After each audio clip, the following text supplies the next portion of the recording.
It's the holidays, so you know what that means? Rampant consumerism.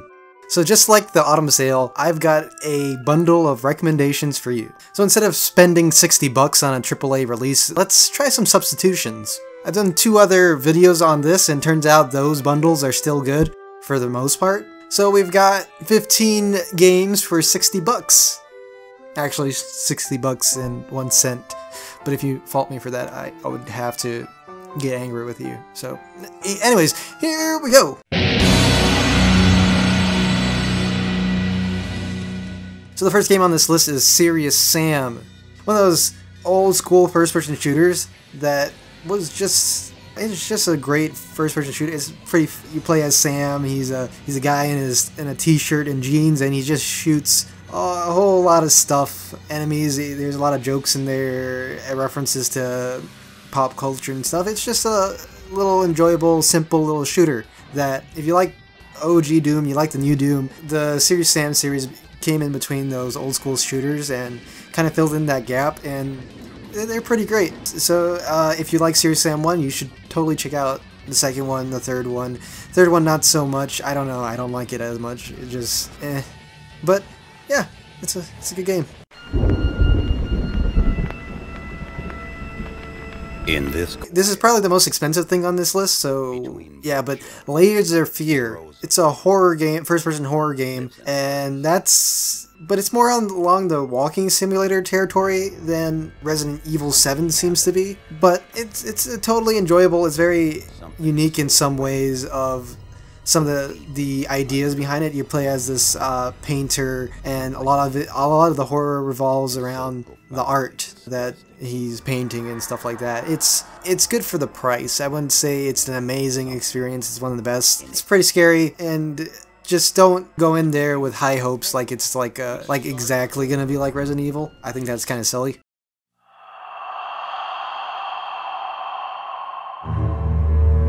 So, Resident Evil 4 substitutes Gears of War. You might be like, wait, one's a horror game, one's a shooter, but actually RE4 was that precursor to a lot of those third-person cover-based shooters that came out after it. Actually, if you go back to the first Gears of War, you could see a lot of that similarities. But RE4 is still a really great game, and in its own right, it's one of the best games of all time. It's one of my favorites, which is why I recommend it highly to anybody. It's just a fun little kooky game that not only is it scary, but it's pretty it's over-topness, and it's aware of its over-topness, and so cheesy. It's just so great. It's probably my favorite in the series, even though like some of the other ones are more horror based, like the original one or the second Resident Evil games.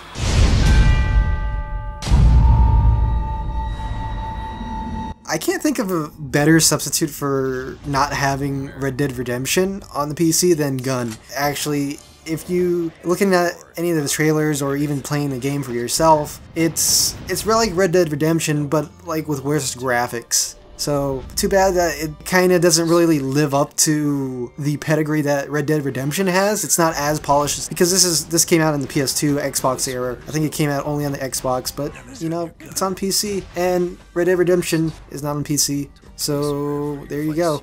As many of you know, the restoration of Saints Row is a tremendous success. Both of the Saints Row games, Saints Row 2 and Saints Row 3, is $249, which is a great price, and they're both just like Crackdown. They're both like really colorful shooters and kind of really goofy, except that Crackdown is more about a game about you're a cop shooting a bunch of bad guys, and Saints Row you're a bad guy. And but I mean, Saints Row is a great game. I recommend 2 more than 3 because 2 has a little bit more going on. 3 is more streamlined though. So, you know, take that with whatever you feel like, but I do recommend 2 over 3.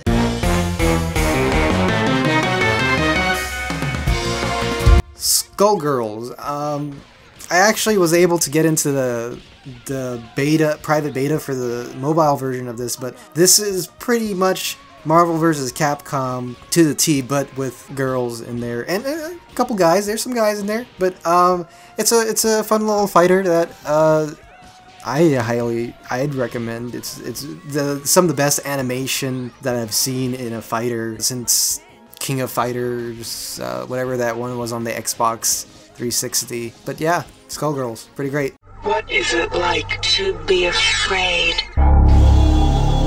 So when the newest Prey trailers came out, a lot of comparisons were made to BioShock, and very aptly so, but you know, I've already recommended BioShock, and System Shock 2 is actually a better game, but with caveats though, you know, because like BioShock is a lot more streamlined, easier game to experience, but System Shock 2, if you don't actually play the game properly, if you don't actually progress, if you don't know what you're doing, you kinda could get yourself into this corner where, well, you can't play the game anymore. It's just gonna keep beating you over the head, and you're just gonna keep on dying, and you're gonna get in this loop of no progress, and you're gonna have to just restart the game to get anywhere and actually play the game better, basically. But that's that. System Shock 2 is really great precursor to Prey, even though that you can't really turn into cups in that one. Yeah.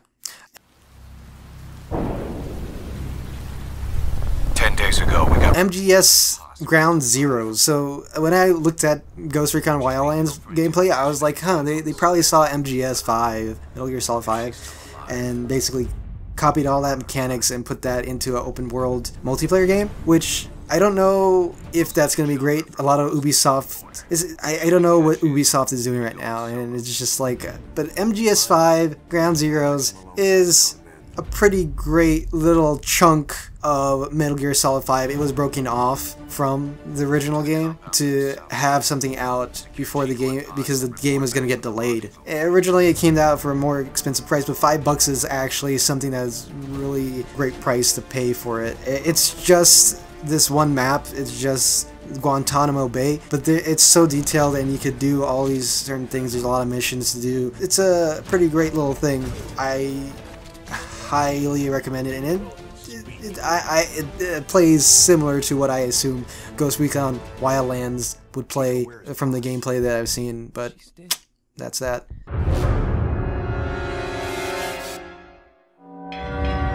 Alpha Protocol is made by one of my, I would say, favorite, but it's like one of the more interesting game developers out there, Obsidian, and whenever they make a game, they tend to make a game with good ideas, and Alpha Protocol is, if you boil it down to its most basic, it's Mass Effect but as a spy thriller. It's not perfectly polished, and it's not as epic as Mass Effect. I will not say that at all, but I'd say some of the ideas that it has and its execution is interesting enough it's interesting enough for a playthrough. So that's that.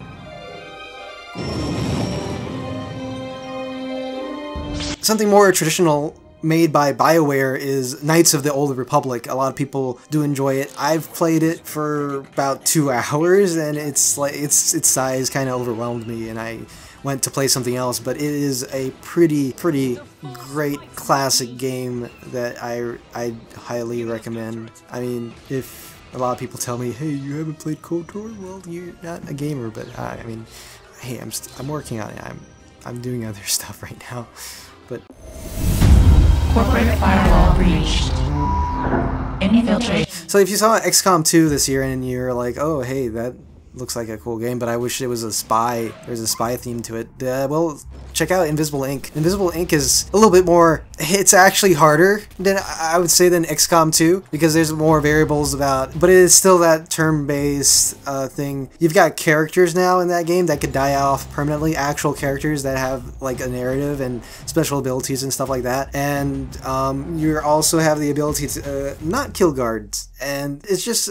The thing that differentiates this from XCOM 2 is that it's spy theme, but it's kind of really similar. You gotta go in stealthily and actually complete an objective and get out. You don't have to attack the guards, you don't have to. Its uniqueness is worth a playthrough, and if you played XCOM 2 and you enjoyed it, you probably enjoy Invisible Ink. And if you were looking at XCOM 2 and you were like, oh, that price is something that I don't want to pay for, well, Invisible Ink is a good substitute to like whet that palate.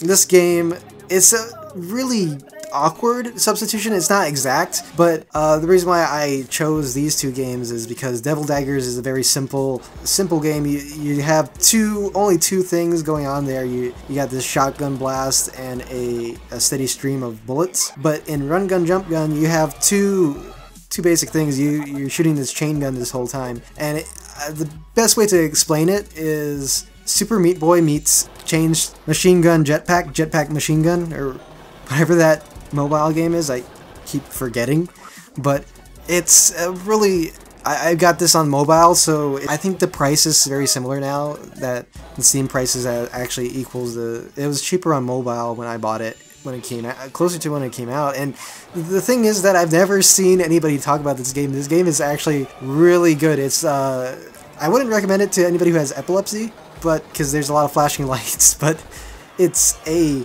pretty solid platformer-ish type of game that you have only two buttons. You shoot forward or you shoot down to the ground to go higher. Yeah, and there's this really narrative around this that's really interesting. There's like these guys that are haranguing you and calling you mean stuff the whole time whenever you beat a level. But when you beat a level, and then it's just so great, and I like it.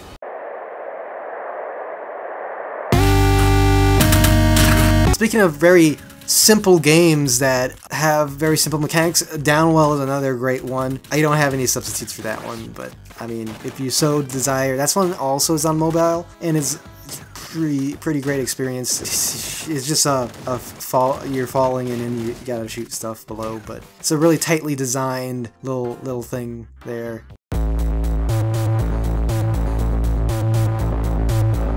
And then finally we got SERAPH.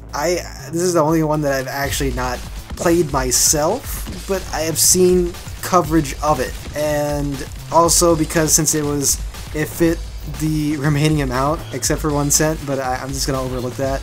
But it looks like a really solid little side-scrolling platformer where you're shooting stuff. It looks really solid. The reviews are really great. 80% on Metacritic. I might pick this up myself because it looks pretty good. I'd say myself. It's not like I picked a random game that there were some other games that I was gonna pick but they didn't seem too good. But this one, I'd recommend. It looks good. And that's that. That gets you to $60.01. Sorry for that 1 cent extra, but you know what? If you're gonna really criticize me over that, then well, you kind of have some problem, buddy. But thank you guys for watching this video. This one was a little bit less organized. I've been a little bit busy lately, but you know what?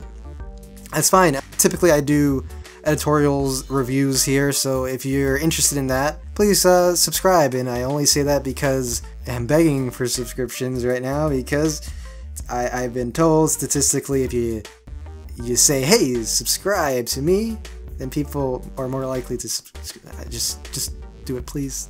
I mean, it makes me look more legitimate, and I could email developers and say, hey, I got a channel with 255 subscribers. Ooh, that's more than 254 because you subscribed, right? So, and then they're like, oh man, if he had 254, I wouldn't have given him this key, but he has 255, so I'm gonna give him this key. He seems like a good guy. He's gonna review this game. Just do it, please, for me. I mean, and thank you very much for just watching this video. And have a great holiday season. Be safe. Bye-bye.